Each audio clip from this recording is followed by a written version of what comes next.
Smart saving plan తో మీ ఆత్మీయులకు ఉజ్వలమైన సురక్షితమైన జీవితం అందించండి. టాటా ఏఏతో ఇది సాధ్యం.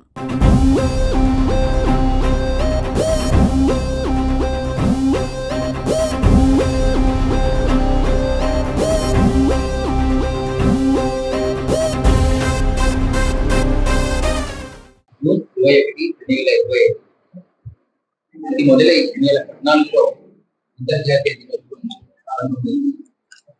అలాగే మాన్య ప్రధానమంత్రి వర్యులు నరేంద్ర మోడీ గారి యొక్క ఆధ్వర్యంలో ప్రపంచవ్యాప్తంగా యోగాను ప్రతి వారికి ఇది అవసరం అనేటువంటి నిదానాన్ని వారు అందజేయడం, దాన్ని ఇప్పుడు ఆచరించడం మన కళ్ళారా చూస్తున్నాం. కానీ దీనికంటే ముందు కరోనా 2019లో ఎట్లయితే COVID-19 వచ్చిందో 2025 వరకు మన దేశంలో 150 కోట్ల జనంలో ఎంతో కొన్ని కోట్ల మంది చనిపోవాలి లెక్క ప్రకారం. కానీ భారతదేశ ఇమ్యూనిటీ ప్రకారం ఇక్కడ ఉన్నటువంటి వేప చెట్లు కావచ్చు, ఇక్కడ ఉన్నటువంటి ప్రకృతి కావచ్చు, భోజనాలు కావచ్చు, అన్ని కూడా ఇమ్యూనిటీ సంబంధించి ఇతర దేశాలలో లేవు. కానీ ఇక్కడ ఉన్నటువంటి మహత్తరం ఏంటంటే ఇది యోగ భూమి. ఈ యోగ భూమి వల్ల ప్రపంచంలో ఎక్కడ లేని విధమైనటువంటి ఇమ్యూనిటీని పొందేటువంటి శక్తియుక్తమైన కేంద్రం మన భారతదేశం కనుక ఇక్కడ పతంజలి వారి ఆధ్వర్యంలో ఈ యొక్క యోగాను ముందుకు తీసుకొచ్చారు. ఆ కాలంలో రుచి సాంప్రదాయంతో కూడా యోగాగానే మనకు చెప్తుంది. శ్వాసకోశములను చక్కనుంచెడివాడు,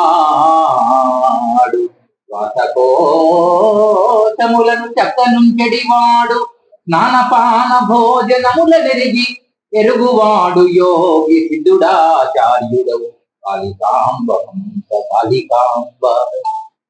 అంటే శ్వాసకోశాలు అంటే మన లోపలకు వెళ్తున్నటువంటి ఈడా పింగళం అనే సూర్య చంద్రనాడి ద్వారా వెళ్తున్నటువంటి గాలి ఏదైతే మానవుడిని బతికిస్తుందో అది పీల్చుకొని ఎలా అయితే యోగ సాధనకి ఉపకరించేటువంటి యోగా చేసేటప్పుడు breathing, inner breathing, outer breathing అనే 2 బ్రీతింగ్లు ఉంటాయి. అది తీసుకొని చేసేటువంటి కొన్ని ఉంటాయి, అది వదిలి చేసేటువంటి కొన్ని యోగా. సో యోగా అంటే యోగా అండరే మెడిటేషన్. ఎందుకంటే యోగా తర్వాతనే మెడిటేషన్ చేయాలి. డైరెక్ట్ మెడిటేషన్ చేస్తే కూడా లాభాలు ఏమి లేవు. ఎందుకంటే భోజనం తిన్నది మన శరీరానికి ఎక్కాలి అంటే యోగా అవసరం. యోగా ఎవరికి అవసరం లేదంటే నిత్యం వర్క్ చేస్తుంటే రైతులకు అవసరం లేదు. నిత్యం మైండ్ అండ్ శారీరకంగా 2 పనులు చేసేవాడికి యోగాతో పని లేదు. సో ఎవరైతే యోగా పైన పూర్తిగా అవగాహన రావాలి అంటే ఇన్ని కూర్చుని ఇంట్లో కూర్చుని టీవీలో ముందు కూర్చున్న వాళ్ళు వాళ్ళకి ఖచ్చితంగా ఈ యోగా, ఈ ప్రాణాయామం, ఈ కపాలభాతి, ఈ యొక్క మెడిటేషన్ అనేది అత్యావశ్యం. దాని ద్వారా వచ్చే కరోనాను ఆపేస్తూ ఈ జూన్ 21, 2025లో జరిగేటువంటి యోగా కేంద్రం ఉందో ఈ యొక్క కామారెడ్డి ఈ మెహర్ బాబా ఈ గార్డెన్ లో జరుగుతున్నటువంటి అయ్యప్ప స్వామి దగ్గర గుడి దగ్గర జరుగుతున్న కార్యక్రమంలో పాల్గొన్నటువంటి అత్యంత భక్త జనాలందరికీ ముందుగా మీరు ఆహార శుద్ధి, మీరు తీసుకునే వాటర్ కావచ్చు, మీరు తీసుకునే భోజనం కావచ్చు, కెమికల్ లేకుండా తీసుకోండి. మీరు చేసే యోగా ప్రాణాయామం అన్ని కూడా స్వచ్ఛమైన గాలిలో చేయండి. చెట్లు లేకుండా చెట్టు నరికేసి సిమెంట్ గోడల మధ్యలో ఉండి చేసేటువంటి వాతావరణంలో కూడా యోగా ప్రాణాయామం పనికిరావు. ఇది యథార్థమైనటువంటి విషయం కనుక దీనిని మన భారతదేశంలో ఒక సందర్భంలో ఒకరు అడిగారట, రాకెట్ పైన ప్రయోగం చేయాలి అంటే దాటాలి చంద్రమండలం. భూమి మీద భోజనం చేసేటప్పుడు ఒక రోజుకు ఒక అరకిలో భోజనం చేసే మనిషి నెలకు 15 కిలోలు తింటాడు. అలా సంవత్సరానికి 180 కిలోల బరువు ఉంటుంది ఓన్లీ భోజనం ఖర్చే. కానీ మరి రాకెట్ యొక్క ప్రయోగము, దాని యొక్క సైజు, ఇతని ఆహార భోజనం, గ్యాస్ సిలిండర్ కలిపితే చాలా ఎక్కువ అవుతాయి. కాబట్టి ఎలా దీన్ని నిరోధించవచ్చు అంటే యోగా ప్రాణాయామం ద్వారా ఆకలి దప్పికలను నిరోధించవచ్చు. కాస్మిక్ ఎనర్జీ ద్వారా ఆటోమేటిక్ గా మనిషి కొన్నాళ్ళు మొత్తం ప్రాణవాయువుతోనే బతకొచ్చు అని యోగా మనకు నేర్పింది. అదే మన జీవన విధానం. జై శ్రీరామ్.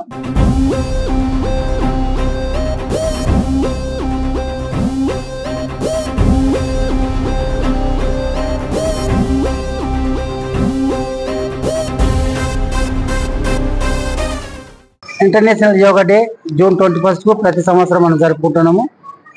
మనకి 11వ సంవత్సరం. అయితే యోగా అంటే ప్రతి వారికి ఈ యోగం చేస్తుంటే పరిపూర్ణమైన ఆరోగ్యం 100% జరుగుతుంది. ఫర్ ఎగ్జాంపుల్ పద్మాసనం చేస్తాం. పద్మాసనం అంటే ఎంత, దాన్ని కూర్చుంటే దానికి ఏం బెనిఫిట్ అనుకుంటుండొచ్చు. దాని ద్వారా కూడా ఎన్నో రకాలైన బెనిఫిట్ దొరుకుతాయి.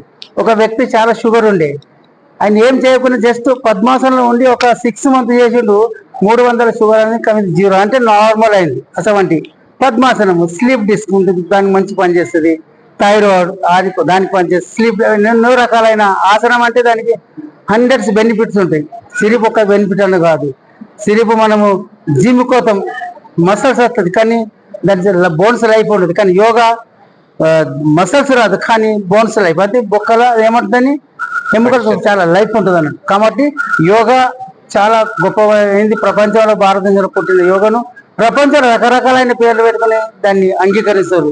కానీ పవిత్రమైన భారతదేశంలో పుట్టిన మనము మన పూజ్యులైన నరేంద్ర మోడీ గారితో ప్రపంచంలో విరేజిన ఆయనకు నిజంగా మనము భారతదేశం అందరం ఆయనకు రుణపడి ఉంటాం. ఎందుకంటే ఇటువంటి కార్యం తెచ్చి ప్రపంచంలో విశ్వగురుగా నిలిచిపోయిన మన భారతదేశం భగవంతుని ఆశీస్సులతో ఆయనకు నిండు మా అమ్మలాగా 109 సంవత్సరాలు బతికిన మా బండి పెద్దరాజా ఆయన కూడా 100 సంవత్సరాలు బతికిన మేము అందరం స్వాములతో అవుతారు. నా యోగా పతంజలి యోగా సెంటర్ పరిపూర్ణ కోరుకుంటున్నాం.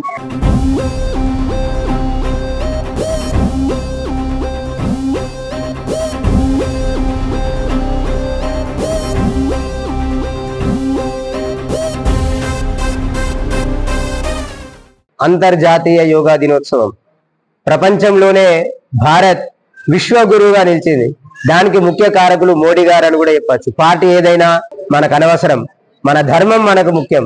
మన ధర్మాన్ని విశ్వవ్యాపితంగా ఆ రోజు ఆ నరేంద్రుడు స్వామి వివేకానంద ఏ విధంగా విశ్వానికి మన సనాతన ధర్మాన్ని చాటి ఏ విధంగా గొప్ప తనాన్ని చాటి చెప్పాడో అదే విధంగా ఈ నరేంద్రుడు మరో వివేకానందల మోడీ గారు కూడా ఈ రోజు భారతం యొక్క వైభవాన్ని విశిష్టతను తెలియజేయడం జరిగింది.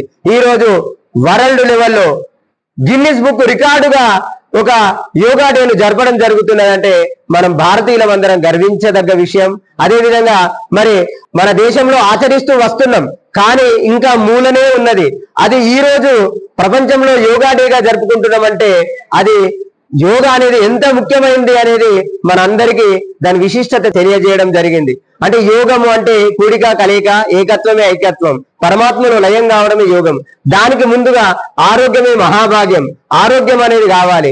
ఆరోగ్యంగా ఉండాలి అనుకుంటే మనకు యోగ సాధన ఆసనాలు అనేది మనం ఆచరించడం జరుగుతుంది. ఆసనాలు అనేది మనం చేయడం జరుగుతుంది. దానికి ఎన్నో రకాల ఆసనాలు ఉన్నాయి. ఒక్కొక్క వ్యాధికి ఒక్కొక్క రకంగా ఏ వ్యాధి అయినా సరే, ఏ సమస్య అయినా సరే దానికి సమాధానంగా మన యోగులు ఋషులు మన పరంపర ఆసనాలను అందించడం జరిగింది. అదే విధంగా ముద్రలను కూడా అందించడం జరిగింది. జ్ఞాన ముద్ర, దీని ద్వారా ఇట్లా పెట్టుకొని మనం ఒక ప్రశాంతంగా శ్వాసను పీల్చుకుంటూ ఆపి వదులుతూ దీన్ని ప్రాణాయామం అంటాం. పూరకం, కుంభకం, రేచకం. దీన్ని ఇలా ఒక 15 నిమిషాలు చేసిన ఆయన శరీరంలో ఉన్నటువంటి రోగాలు పోతూ ఆయన మనస్సు అనేది ఏకాగ్రతకు వస్తుంది. దానికోసం యోగము అంటున్నాం. అంటే ఒక నిశ్చల అవస్థను పొందడం, చంచలం నుంచి మనస్సు నిశ్చల అవస్థకు రావడం. ఎన్నో టెన్షన్లతోటి హార్ట్ ప్రాబ్లం వచ్చి మరణిస్తున్నారు. అలాంటి మానసిక ఆందోళనలను తొలగించడానికి ప్రాణాయామం और మెడిటేషన్, ధ్యానం, ఈ యోగ ఆసనాలతో మరి పద్మాసనం కావచ్చు, వజ్రాసనం కావచ్చు. వజ్రాసనం ద్వారా ఎన్నో లాభాలు మనకు. ఆరోగ్యం అంటే జీర్ణ వ్యవస్థ అనేది మంచిగా ఉంటది. చాలా మంది గ్యాస్ ప్రాబ్లం తోటి మళ్ళీ అది హార్ట్ ప్రభావంతో హార్ట్ ప్రాబ్లం వచ్చి చనిపోతున్నారు. చిన్నగా గ్యాస్ ప్రాబ్లం తోటి ప్రారంభమవుతుంది, అది హార్ట్కు దెబ్బతీస్తుంది. అంటే అదే గ్యాస్ ప్రాబ్లం పోవాలి అని అనుకుంటే వజ్రాసనంలో కూర్చుంటే ఉదయం సాయంత్రం 5 నిమిషాలు వజ్రాసనంలో కూర్చుంటే వజ్రమైనా కలిగించే ఆసనం కాబట్టి వజ్రాసనం అంటున్నాం. అంటే జీర్ణం అనేది మంచిగా అవుతుంది, ఆరోగ్యంగా ఉంటారు. అదేవిధంగా పద్మాసనం సర్వరోగ నివారణి. పద్మాసనం పరమాత్మ సాక్షాత్కారాన్ని, ఆనందాన్ని, ఆరోగ్యాన్ని, ఐశ్వర్యాన్ని और మానసిక ప్రశాంతతను కలిగించేటటువంటి ఆసనం పద్మాసనం. ప్రతి ఒక్క యోగులు, మహాత్ములు, ఋషులు పద్మాసనంలో కూర్చొని వాళ్ళు ఆత్మను పరమాత్మను లయం చేశారు. అదే విధంగా మనం ఈ రోజు కూడా దాన్ని కొద్దిగా ఆచరిస్తూ మనమంతా ఆరోగ్యంగా ఉంటూ మరియు అదే విధంగా ఆహారం అనేది ఇంతకుముందు వీరధర్మ స్వామీజీ గారు చెప్పారు. ఆహారం అనేది చాలా ముఖ్యమైనటువంటిది. అదే విధంగా నీరు తాగడం కూడా చాలా ముఖ్యమైనటువంటిది. ఆహారం అనేది కెమికల్ లేకుండా మరియు వంట అండేది కూడా అల్యూమినియం పాత్రల్లో కాకుండా స్టీల్ పాత్రల్లో మనం వండుకోవాలి. అల్యూమినియంలో వండుకుంటే విషం తిన్నట్టే. కాబట్టి ప్రతి ఒక్కరు కూడా మన భారతీయులందరికీ తెలియజేసేది ఏమిటంటే స్టీల్ వంట పాత్రలో వండండి, అల్యూమినియం దాంట్లో వండకండి. మళ్ళా అదే విధంగా రాగి పాత్రలో రాతి పోసి పొద్దున ఉదయం నీళ్లు తాగండి.